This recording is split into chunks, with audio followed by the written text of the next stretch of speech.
Bonjour docteur Gaudier, pourquoi vous êtes-vous intéressé au sujet particulier des troubles de l'hémostase induits par la thrombolyse? Les troubles de l'hémostase induits par la thrombolyse sont devenus un sujet d'intérêt clinique avec l'évolution de la prise en charge thérapeutique des accidents vasculaires cérébraux à la phase aiguë. En effet, jusque-là, la thrombolyse, c'est-à-dire le traitement médicamenteux que l'on injecte à la phase aiguë de l'accident vasculaire cérébral dans l'objectif de dissoudre le caillot, était le traitement de référence. Elle l'est toujours, mais elle s'associe aujourd'hui à d'autres traitements et pour de nombreux patients, on propose la thrombectomie, une procédure invasive réalisée en neuroradiologie interventionnelle qui a pour objectif de recanaliser l'artère obstruée par le caillot responsable de l'accident vasculaire cérébral en enlevant ce caillot mécaniquement par différentes manœuvres endovasculaires. Enfin, pour certains patients, il est proposé dans les heures qui suivent la thrombolyse un acte de neurochirurgie.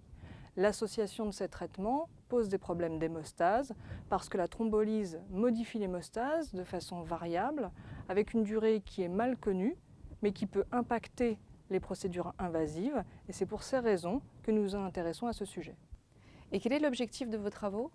L'objectif de nos travaux est en premier lieu de décrire les troubles de l'hémostase induits par la thrombolyse. Parce que si par définition la thrombolyse impacte le système fibrinolytique, ses effets sur la coagulation et les fonctions plaquettaires sont moins connus. Notre objectif est aussi d'évaluer les facteurs prédictifs de ces troubles de l'hémostase et de déterminer si ces troubles de l'hémostase ont un lien avec le pronostic des patients. Enfin, nous allons nous intéresser aux moyens de monitorer ces troubles de l'hémostase lors des procédures invasives. En quoi vos recherches vont-elles apporter un bénéfice aux patients à court et à moyen terme? À court terme, les résultats de nos travaux devraient permettre d'améliorer la prise en charge thérapeutique de l'hémostase à la phase aiguë de l'accident vasculaire cérébral en tentant d'optimiser le risque hémorragique et le risque thrombotique des patients lors de ces procédures. À moyen terme, les résultats de nos travaux, en fonction des liens qu'ils montreront ou non entre troubles de l'hémostase et pronostic, devraient permettre d'améliorer la prise en charge thérapeutique et ainsi d'optimiser le pronostic de ces patients. Merci docteur Gaudier.